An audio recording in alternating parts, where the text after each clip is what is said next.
Buenas noches, ¿cómo están? Bienvenidos a este en vivo donde vamos a hablar un poco sobre validación emocional y su importancia también para el proceso terapéutico y para todo el proceso que hacemos dentro de sanar nuestras emociones, las heridas de la infancia y todo el trabajo que hacemos a nivel emocional para alcanzar y lograr el bienestar. Bienvenidos a todos. Estamos transmitiendo desde Facebook y aquí desde Instagram. Espero que me estén escuchando bien. La otra vez no estaba muy bueno el audio, pero en teoría va a estar bien. Igual si no se escucha, por favor les encargo que me avisen para que yo lo pueda revisar. Igual en Facebook.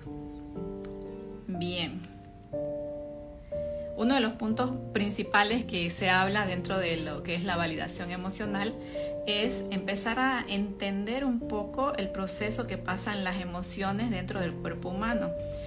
Últimamente se ha hecho muy famoso este video donde se habla sobre que las emociones en realidad tienen una duración en el cuerpo de entre 80 y 120 segundos. Pero hay como esta discusión de que, pero ¿cómo es eso posible si yo estoy enojada todo el día, ¿no? O yo estoy triste mucho tiempo?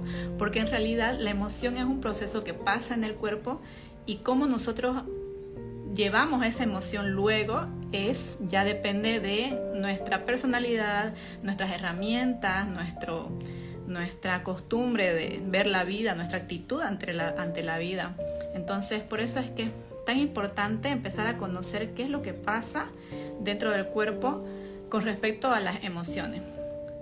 Hay una psicóloga muy conocida que tiene su podcast en Spotify que compara, y me gusta mucho esta analogía que hace con las emociones y una montaña rusa, porque ella explica que las emociones tienen un inicio, así como cuando nos subimos a una montaña rusa, tienen una elevación, ¿no? O sea, hay un momento en el que yo puedo sentir la emoción subiendo en mi cuerpo, ¿no? Y en este proceso de subir estamos hablando de una segregación de hormonas, de neurotransmisores, de endorfinas en nuestro cuerpo que son las que van a ocasionar la emoción, ¿no? Entonces cuando estamos empezando a sentir, por ejemplo, la tristeza, el enojo, todos tenemos un lugar donde sentimos que nace esa emoción. Por ejemplo, muchas veces la tristeza se siente que llega como desde el pecho, ¿no? Que viene por la garganta, y a veces cuando no la dejamos salir la comparamos mucho con un nudo en la garganta, ¿no? Entonces hacemos estas comparaciones porque nosotros sentimos, en la medida en que sabemos escuchar nuestro cuerpo, podemos sentir las emociones. Lo mismo con las preocupaciones, el estrés. Sentimos a veces que se nos calientan las orejas o que como estas expresiones, la cabeza me va a explotar, ¿no? Porque hay un lugar en nuestro cuerpo, o el tema de las manos, ¿no? De que mis manos están frías o están sudando, ¿no? Tenemos lugares en el cuerpo donde podemos nosotros sentir las emociones, y es importante también ser conscientes de esto. Algo que les digo, por ejemplo, a mis participantes en los talleres de salud mental, es que muchas veces somos criados con esta inconsciencia corporal, algo así como que somos niños y expresamos lo que sentimos. Por ejemplo, me hace calor o me hace frío, tengo hambre o estoy lleno, ¿no? Entonces podemos expresar nuestro sentir o cómo escuchamos a nuestro cuerpo. Pero nos pasa, y es muy cultural, muy cotidiano, lo vemos todos los días, que las mamás, claro, en su búsqueda de nuestro bienestar, también no lo vamos a decir que es desde un lugar malo, ¿no? Pero desde su punto de vista ellas perciben qué sería lo mejor para nosotros. Entonces tenemos estos mensajes que nos llegan de que no te hace frío, pero está haciendo frío, y si no te abrigas te vas a enfermar, ¿no? Entonces tenemos muchos de estos mensajes, y con respecto a todo, ya sea con el tema del frío, de los dolores, así digamos que un niño se golpea y le dice, ay, no llores, eso no fue para tanto, ¿no? Entonces, no desde un lugar malo o desde un lugar que no es correcto o adecuado, porque en cierta medida sí calma, al niño, ¿no? Tal vez para que no se enoje o no se ponga muy triste. Pero lo malo, o sea, el precio que se paga por esos comentarios es que estamos siendo invalidados desde muy pequeños, y desde muy pequeños empezamos a dejar de prestar atención a escuchar a nuestro cuerpo, porque si mi cuerpo me dice que ya estoy lleno y mamá y papá me dicen no, tenés que acabar tu comida, entonces lo que yo estoy sintiendo no está bien, no es real. Entonces me lo como, por más de que no tengo hambre, ¿no? Y vamos creciendo con estas ideas impuestas, ¿no? Entonces muchas veces tenemos esta desconexión del sentir del cuerpo con con lo que debería ser o lo que es correcto o bien visto, ¿no? Por ejemplo, el tema de no llorar, ¿no? No llores, ¿no? Que lo que nos decían cuando éramos niños. O te voy a dar para que llores con más ganas, ¿no? Para que llores por algo serio, ¿no? Entonces tenemos un inconsciente colectivo que es como la idea de todos estos refranes que si no nos los han dicho, hemos escuchado a alguien que lo ha dicho, o le han dicho a nuestros amigos o a nuestros primos, o lo vemos en la tele, o nos lo enseñan por medio de la cultura popular, como los programas de televisión, las novelas. Entonces es algo como que lo tenemos en mente, no porque lo hayamos aprendido, sino porque, no porque nos lo hayan enseñado, sino porque la cultura es así, ¿no? Y cuando somos niños no tenemos esa capacidad lógica para discernir entre lo que está bien o lo que está mal. Entonces agarramos la información como llega, ¿no? No sé si han escuchado el refrán que dicen los niños son como esponjitas.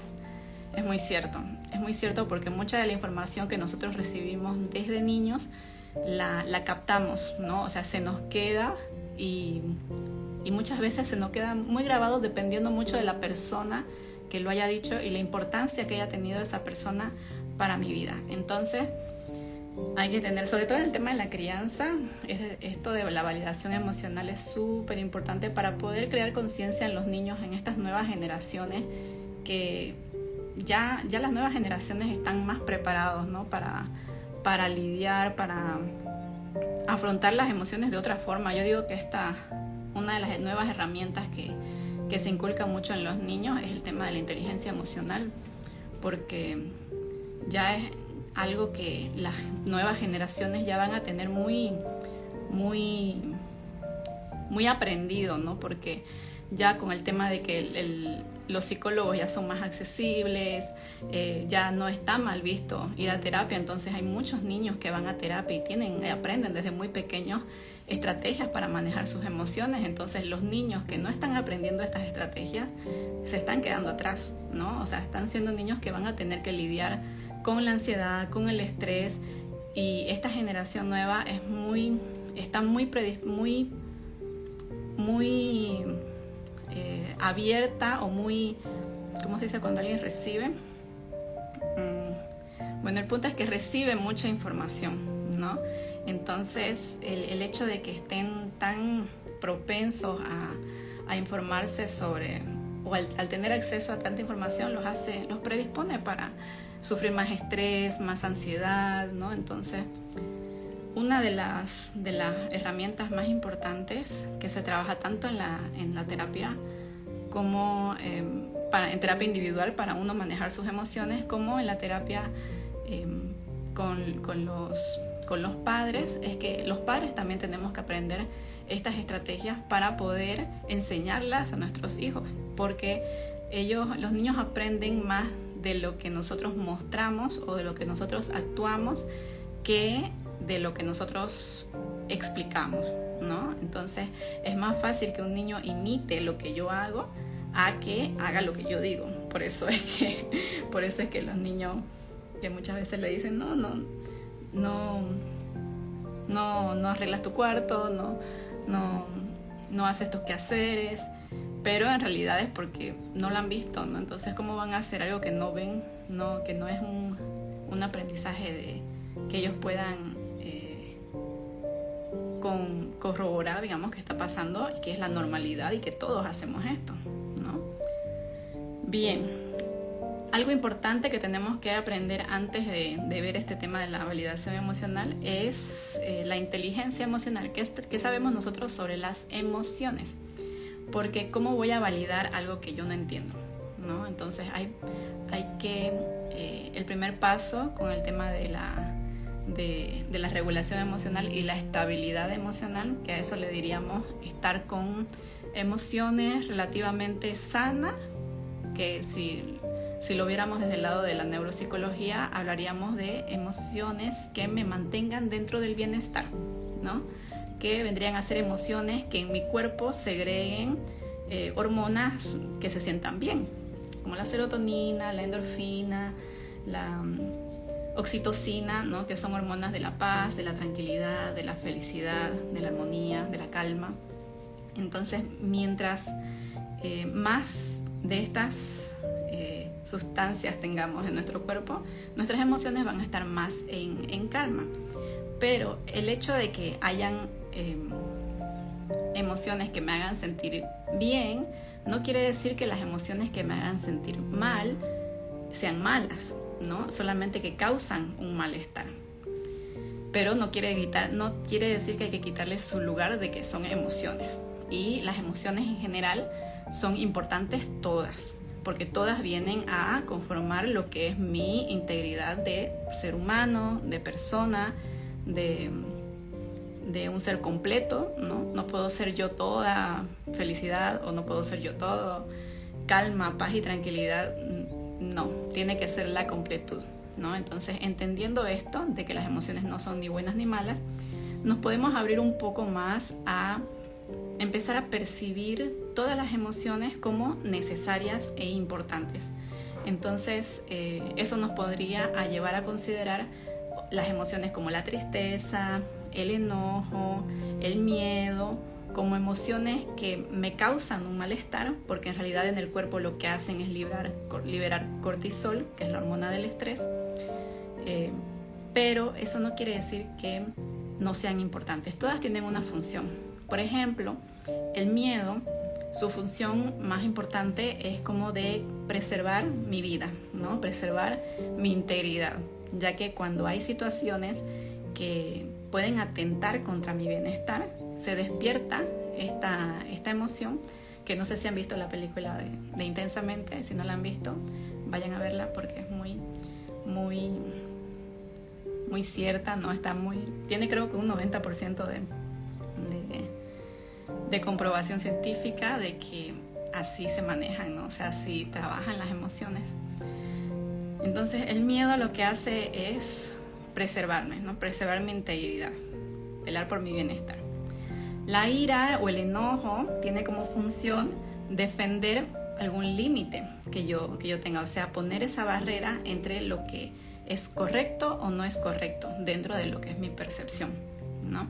Entonces habla mucho sobre poner límites, sobre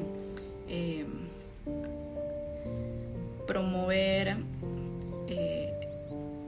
la unidad de grupo, se dice, porque todos tenemos como esta noción de lo correcto y de lo incorrecto. Entonces, como que en mi cultura o en mi ¿cómo se dice?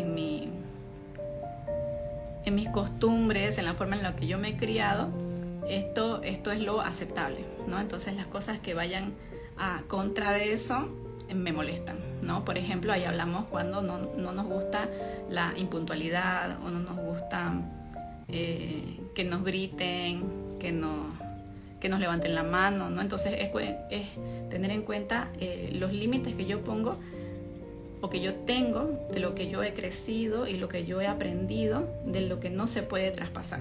Entonces, cuando alguien transgrede mis límites, es ahí que se despiertan, ¿no? La ira, la rabia. Otra emoción, la tristeza, que igual es muy importante. Incluso creo que hasta yo a veces en terapia, por ejemplo, veo que muchas veces la ira esconde tristeza. O sea, hay personas que como la ira está en teoría mejor vista, ¿no? O sea, es más socialmente aceptable. Por ejemplo, a los niños que que son como que más, no vamos a decir agresivos, pero sí como que se defienden, ¿no? O sea, no enojones, pero que saben poner límites, lo consideran mucho o está más visto como una característica de liderazgo o que sabe defenderse. Entonces es socialmente mejor vista, pero muchas veces, ya luego cuando trabajamos en terapia, esconde tristeza, ¿no? Entonces a veces la tristeza puede estar muy escondida detrás de otras emociones, como de la vergüenza, de la culpa, ¿no? Entonces la tristeza es bastante, abarca muchos otros sentimientos que pueden estar utilizándolo como máscara. O sea que en el fondo mi emoción principal sea la tristeza, la que yo necesite trabajar, pero en realidad yo estoy identificando rabia, enojo, culpa, vergüenza, miedo, ¿no? Por eso es tan importante la tristeza. La tristeza surge en realidad desde una necesidad de introspección, ¿no? La tristeza, nos vamos a dar cuenta que es una emoción que te vuelve como que a pensar las cosas, como que a aislarte tal vez, a hacer esta mirada hacia adentro de ¿por qué está pasando esto? ¿Qué pasó aquí? ¿Qué hice? ¿No? Entonces es muy analítica, pero es también necesaria por eso mismo, porque a veces nosotros estamos tan enfocados en lo de afuera, en lo que piensan las otras personas, que muchas veces nos dejamos de lado. Entonces lo que hace la tristeza es esa señal que te dice, aquí estoy, volvamos aquí, veamos esto, ¿no?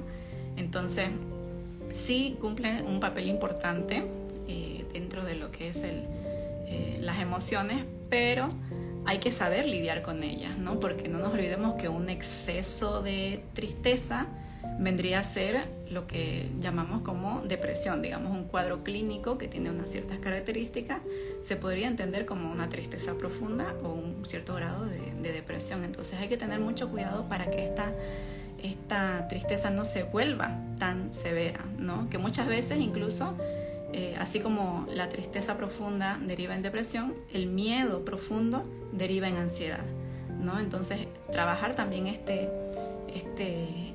origen, la emoción principal, para que no se desencadene en otros síntomas que ya son más físicos a veces, por ejemplo el tema de los dolores de cabeza, las palpitaciones, los temblores, sudoración fría. Entonces ver bien este tema de las emociones nos ayuda a no ir al extremo de que si la emoción no es escuchada, va a buscar la forma en que la escuches, y muchas veces la forma en que tú la escuches es que se convierta en algo físico, y es por eso que salen estos otros síntomas. Me pregunta Nani. Hola Nani, ¿se puede sanar con la tristeza? Sí. Bueno, en realidad sanar, la palabra, ¿no? No podemos sanarla porque no es una enfermedad, ¿no? O sea, es algo con lo que vivimos y vamos a estar toda nuestra vida lidiando con la tristeza porque es una emoción y es humana y es natural y va a venir, o sea, no hay forma de controlar. Es como, yo comparo las emociones como, bueno, no las emociones, los pensamientos normalmente, lo comparo como respirar. Yo puedo intentar controlar, respirar por un tiempo, pero si yo no respirara, eso quiere decir que yo me morí, ¿no? Que yo ya dejé de existir. Lo mismo pasa con las emociones y los pensamientos. Si yo no tuviera las emociones y los pensamientos, yo no estaría viva, ¿no? Entonces, por ese lado hay que apreciar que las tenemos porque es un recordatorio de que ¡ting!, eres un ser humano, ¡ting!, estás viva. No, claro, no es una emoción bonita, no es algo que yo me alegre de estar triste todo el tiempo, pero hay que entender eso, de que no es que se sana, pero lo que hacemos, por ejemplo, desde terapia y para llegar a un bienestar emocional, es aprender a gestionarla. Por eso di un taller, si no me equivoco, en julio, que se llamaba Gestión de las Emociones. Y hablamos en un inicio de este tema de que muchas veces a terapia llegan personas que me dicen, ya no quiero sentir enojo, ya no quiero sentir estrés, ya no quiero sentir culpa, ya no quiero sentir rabia, ya no quiero sentir miedo, ¿no? Entonces hay mucho de esto de no querer sentir, que en realidad lo que hace este no querer es que la emoción venga con más fuerza, porque la emoción, en realidad la emoción solo quiere ser sentida, solo quiere que la sientas y ser vista, digamos, y que la dejemos de negar, porque crecemos con esta lluvia de mensajes que nos dicen que llorar está mal, que estar triste está mal, que estar enojado está mal. Y sin ir muy lejos, por ejemplo, estas frases que las utilizo en el taller para dar ejemplos, cuando desvalorizan nuestras emociones y nos dicen: no llores, las niñas se ven feas cuando lloran, no llores, los niños no lloran. ¿Y de qué estás llorando? Eso no es para tanto.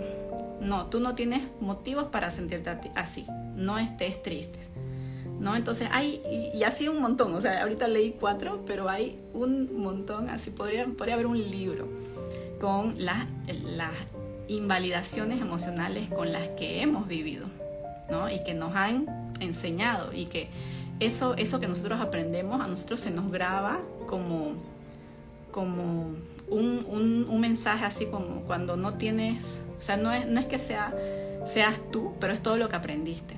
Entonces, dentro de esos mensajes está esa invalidación que me dice: ay, no sientas tristeza, ¿no? Deberías estar feliz, deberías estar bien, deberías estar tranquila, ¿no? O sea, entonces estamos entre los debería y los no debería, que eso no es real. No es real, porque no es que tú no deberías, es como decirte: no deberías respirar. No es que yo no debería respirar, porque no, o sea, no puedes dejar de respirar, ¿no? Entonces, vamos a ver este tema, por ejemplo, de cómo gestionar la tristeza. Vamos a tomar como ejemplo lo que me preguntó Nani para ver cómo gestionar la tristeza. Bien, habíamos dicho que la emoción, cualquier emoción, tiene un ciclo como una montaña rusa en el cuerpo. Entonces llega, tiene su montaña, digamos, de emoción. Aquí arriba, la punta de la montaña va a ser la expresión máxima de la emoción. En el caso de la tristeza es el llanto, ¿no? En el caso del miedo también puede ser el llanto. En el caso del enojo tal vez podría ser querer golpear algo, gritar, ¿no? Sacar el enojo es más hacia afuera. En cambio la tristeza es más como que va hacia adentro. Entonces depende de la persona, va a tener su forma de expresar la emoción. Y luego de que se expresa esa emoción, la montaña, digamos, o sea, la emoción debería estar bajando para ya volver a la tranquilidad. Vamos a decir que este es el nivel de la tranquilidad o del bienestar. Entonces la emoción llega, se siente y se tiene que ir, ¿no? Ese sería el circuito correcto o sano de la emoción.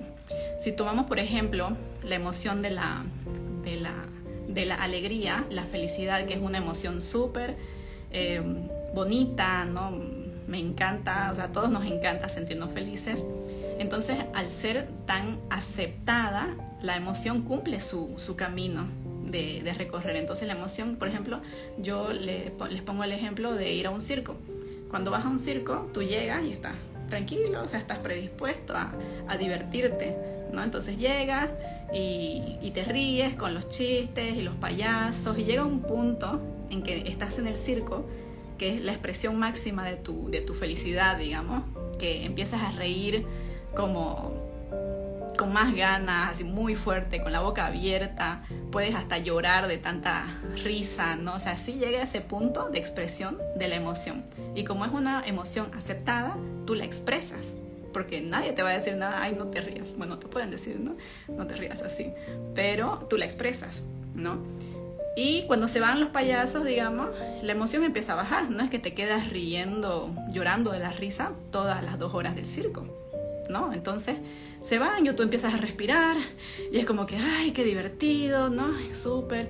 Y te puedes ir, termina el circo y ya tu emoción volvió a la tranquilidad y te estás sintiendo bien porque recuerdas lo bonito que fue. Entonces, bien, vuelves a la tranquilidad. Entonces, ese es el camino de una emoción sanamente elaborada. Ahora, ¿qué pasa con la tristeza? Lo que pasa con la tristeza es de que cuando llega, para empezar, ni queremos que llegue. O sea, desde ya la siento venir y ya no quiero ver a nadie, ya me quiero ir, ya, o sea, ya estamos predispuestos de mala forma a la llegada de la emoción, ¿no? Lo primero que hacemos es como que intentar evitarla, ¿no? Ahí ya me estoy empezando a sentir triste, entonces voy a hacer otra cosa, me voy a ir a comer. Muchas veces las emociones de malestar se confunden con el hambre, entonces dice, ay, tal vez si como, o tal vez si esto, entonces para distraer mi cuerpo de no sentir la emoción, porque uno la puede identificar cuando llega. O uno dice, ay, voy a pensar otra cosa, voy a escuchar música, voy a ver una serie. O sea, buscamos la forma de evitar la emoción.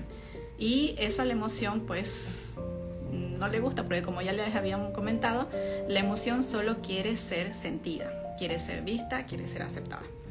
Entonces, llega la emoción, ya digamos que ya llegó y ya la siento venir.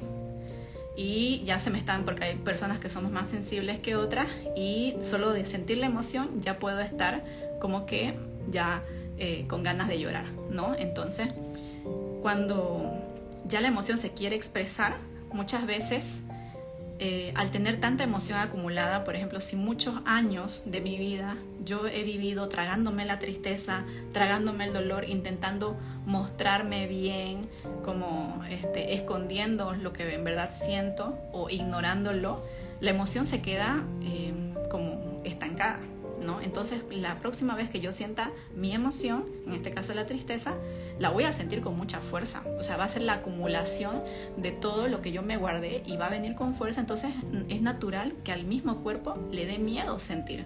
O sea, le da miedo sentir porque dice, ¿cómo va a terminar esto si yo ahorita ya siento que se me va a salir el corazón? Más o menos, entonces hay como que una resistencia del cuerpo y de la mente a querer dejar salir la emoción, porque uno, no está bien visto, dos, tengo muchos mensajes en la mente, o sea, muchas ideas de que no debería llorar, debería distraerme, debería hacer otra cosa.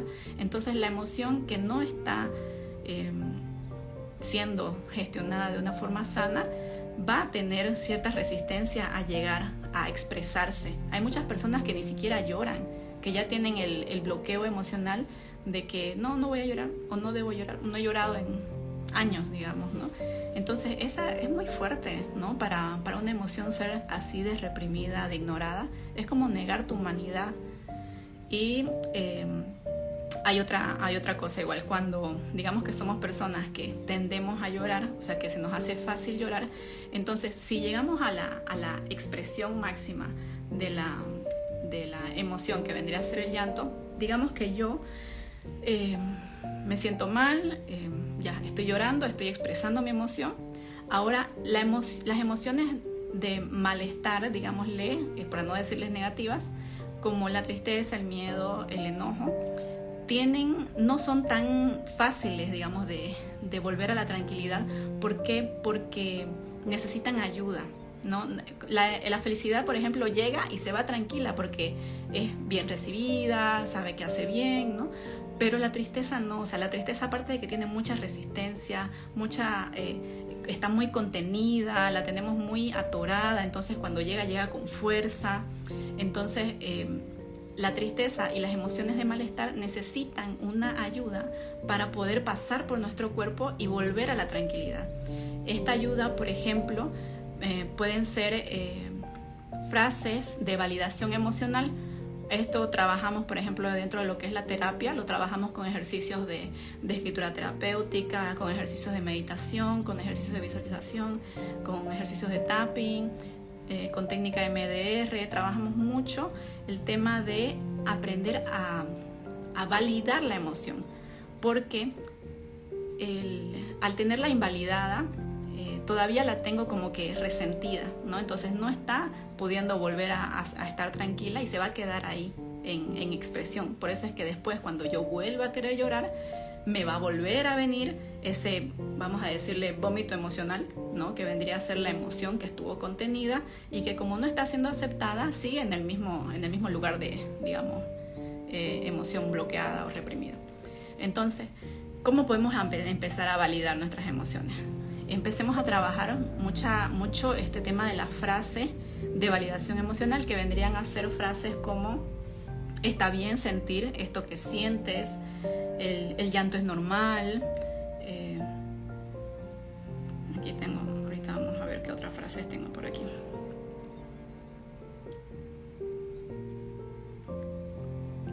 Ya.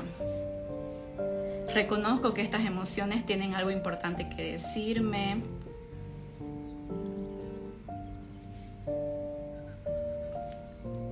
Me permito sentir esta emoción.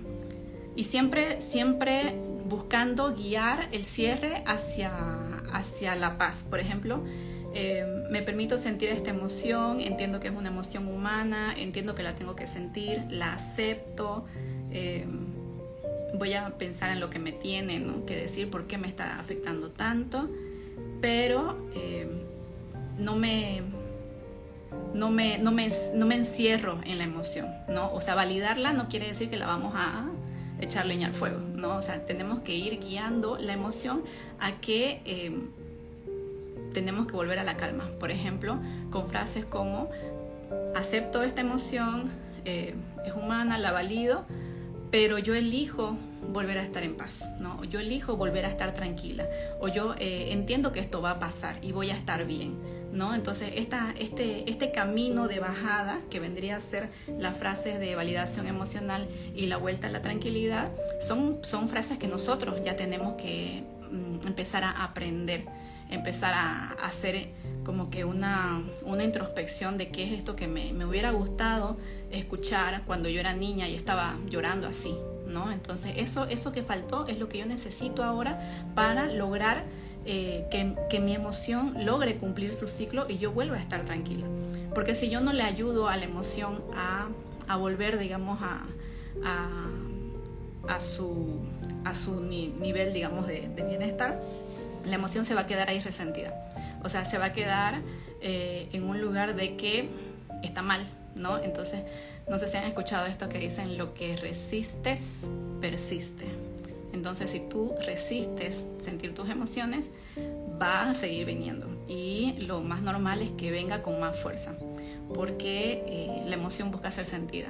Y si no la escuchas, va a llegar de otra forma. Y a veces, por ejemplo, tristezas muy guardadas se transforman, o sea, como tristeza no le diste importancia, entonces se puede transformar en otra cosa. Entonces las emociones buscan la forma de salir de tu cuerpo. Por ejemplo, puede salir como enojo, puede salir como rabia, puede salir como síntomas físicos, como habíamos hablado, el tema de los dolores de cabeza, las palpitaciones, ¿no? Entonces hay que ver la forma de trabajar con estas emociones para empezar a gestionarlas de la manera más sana y de la forma más amorosa posible. Dentro de las terapias, por ejemplo, que trabajo, es la terapia basada en la compasión, que tiene muchas herramientas para trabajar el yo compasivo, y que este yo compasivo sea mi herramienta para lograr gestionar esa salida de la emoción y volver yo a mi calma. Si pudiera describir al yo compasivo, vendría a ser como una versión tuya que es compasiva. No vamos a decir compasiva a una persona que sabe qué hacer cuando alguien está sufriendo. En terapia usamos el ejemplo del el perrito en el parque. Por ejemplo, ¿qué pasa si vas al parque y llevas a tu perrito, y tienes un perrito chiquito y lo llevas al parque y lo pones ahí a jugar, y el perrito se aleja un poco de ti y viene alguien y lo patea a tu perrito? ¿Qué harías? Muchas personas me dicen: no, yo voy y lo empujo y le pego a la persona que lo pateó, no sé qué. Pero la pregunta es: ¿qué harías con el perrito? ¿Qué harías con tu perrito? Entonces las personas normalmente me dicen: bueno, me acercaría para ver si tiene algo mal, le diría que todo va a estar bien, que le voy a llevar al veterinario, buscaría cómo alzarlo, ¿no? ¿Qué haría si está llorando, ¿no? Lo consolaría, le sobaría la cabecita, ¿no? Esa es una persona compasiva. Entonces todos tenemos una idea de cómo seríamos nosotros en esa posición. O sea, ese es el yo compasivo. Así como tenemos una idea de cómo soy yo cuando estoy triste, cómo soy yo cuando estoy enojada, cómo soy yo cuando estoy feliz, cómo soy yo cuando tengo miedo, ¿no? O sea, tengo en mi cerebro una idea de cómo actuaría o qué diría en esta situación. Eso vendría a ser el yo compasivo.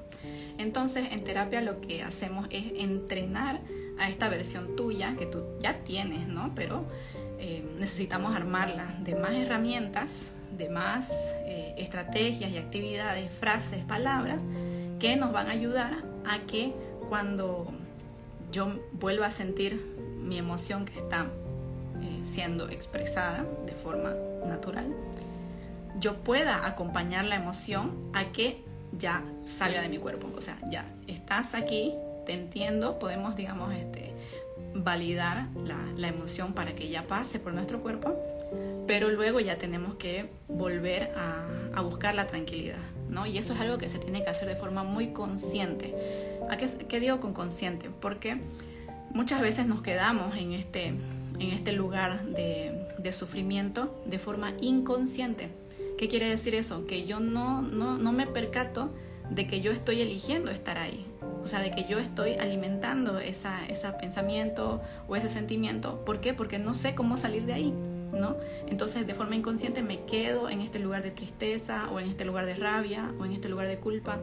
Y como la función de la emoción es ser sentida, lo que pasa con los pensamientos es que se empiezan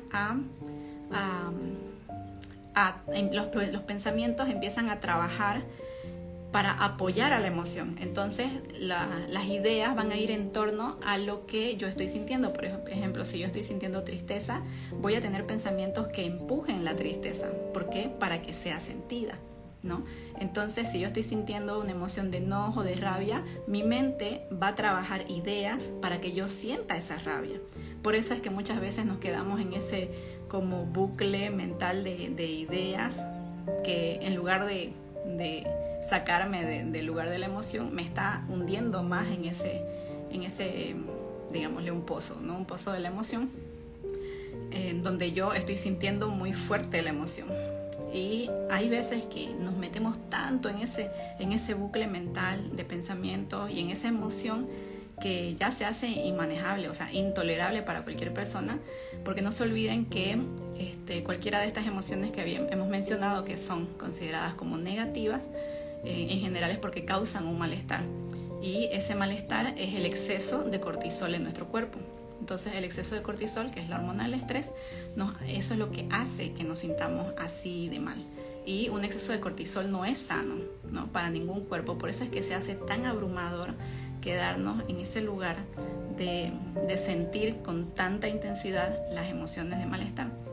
Entonces, una vez que ya somos conscientes del proceso que lleva cada emoción y de que son normales y naturales en el cuerpo, ya podemos ir aprendiendo estrategias de cómo sobrellevar estas emociones, ¿no? Cómo afrontarlas, cómo enfrentarlas, cómo vivirlas, cómo puedo sacar algún aprendizaje de eso.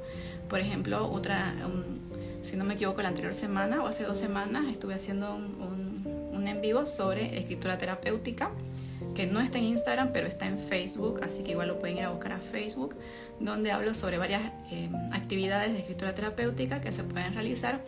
Esto para lograr sacar el aprendizaje de cada emoción, ¿no? Que no se quede como que fue algo que sentí, sino que intentar entenderla. ¿Por qué llegó? ¿Qué vino a decirme?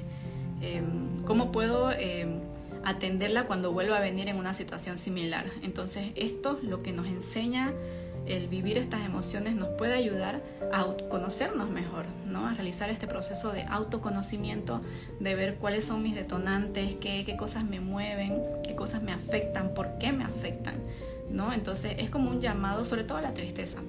La tristeza hace como este llamado a la introspección, al autoanálisis, a mirar un poquito hacia adentro. Entonces hay que darle el espacio a lo que me está enseñando y cómo lo puedo aplicar diferente la próxima vez que lo viva. Por ejemplo, este tema del enojo y la rabia, lo que me está marcando es los límites que yo tengo con las demás personas o conmigo misma. Entonces, el aprendizaje, por ejemplo, ahí puede ser cómo estoy yo poniendo los límites. Los estoy poniendo de una forma asertiva, se están entendiendo, o tal vez lo que me da rabia es que no los estoy poniendo y me están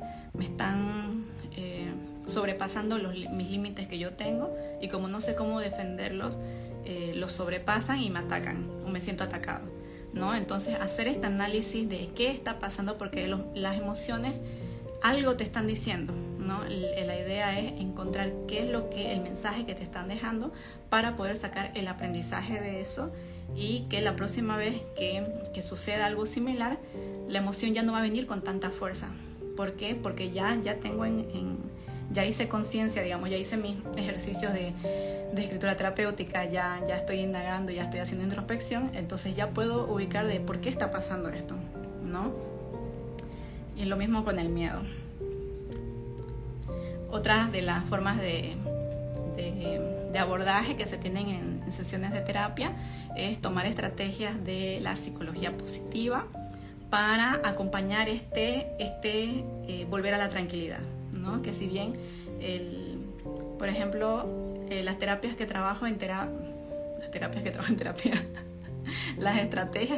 terapia suelen ser en un inicio como estrategias de neuropsicología, que vienen a ser las terapias EMDR.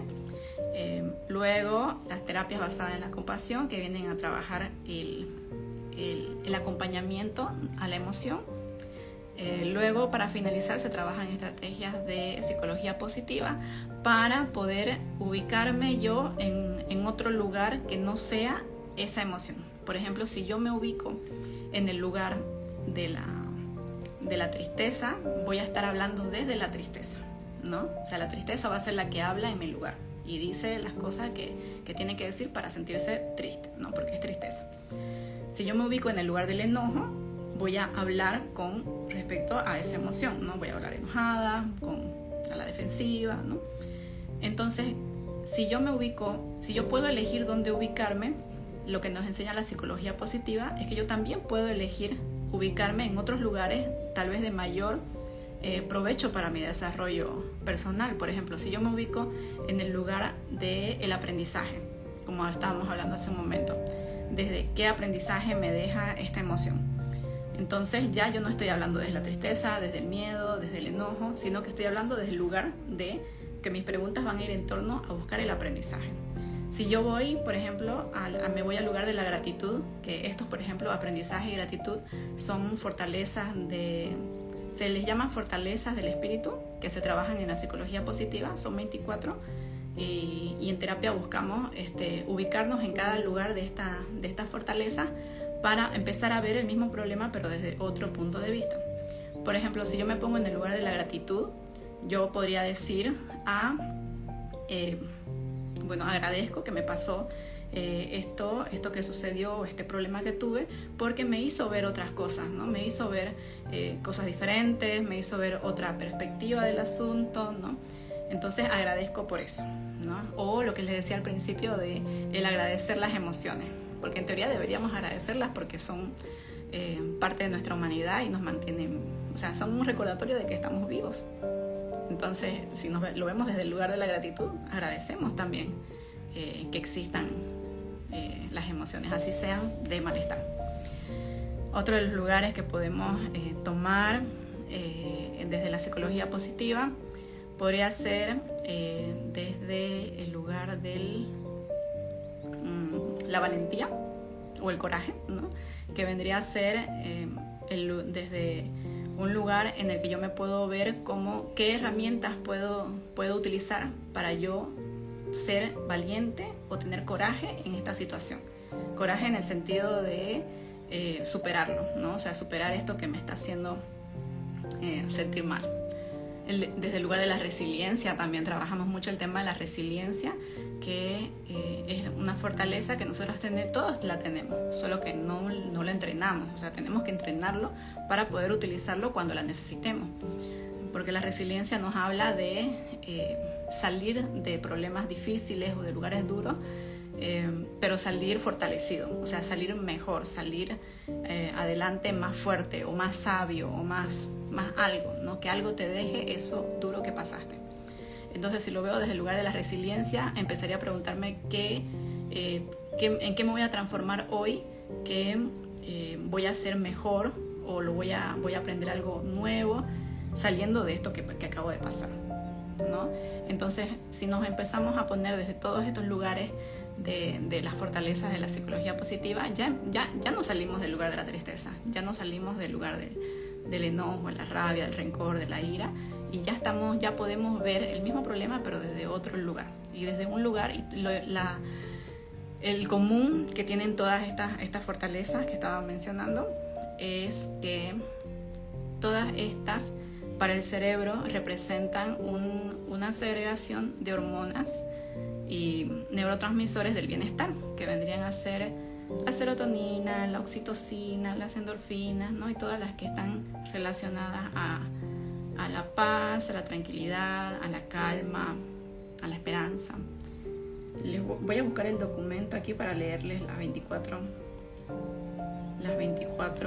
fortalezas que trabajamos desde la psicología positiva, para que así las puedan tener en cuenta cuando estén haciendo sus análisis.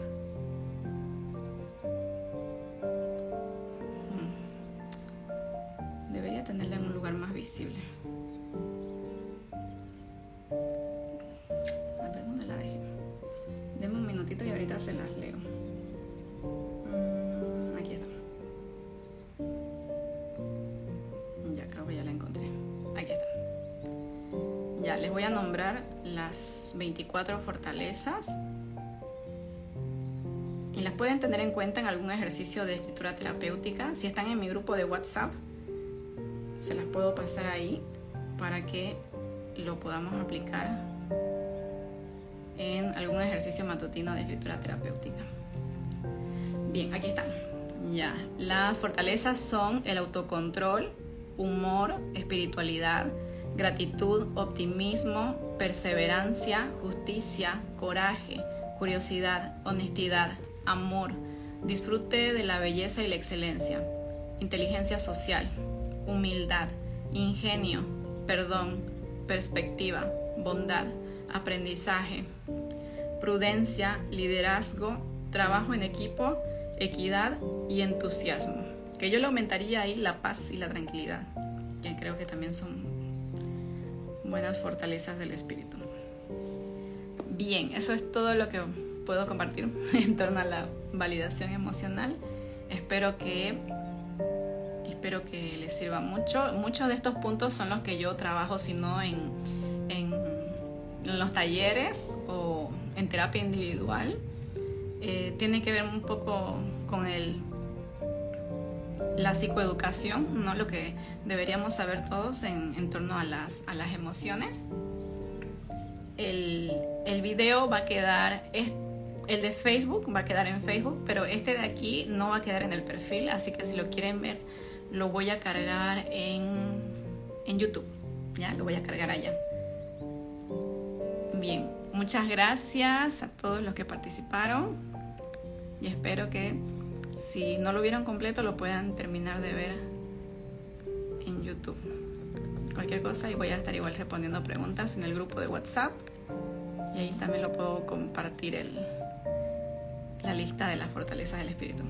Que tengan todos buenas noches. Chao.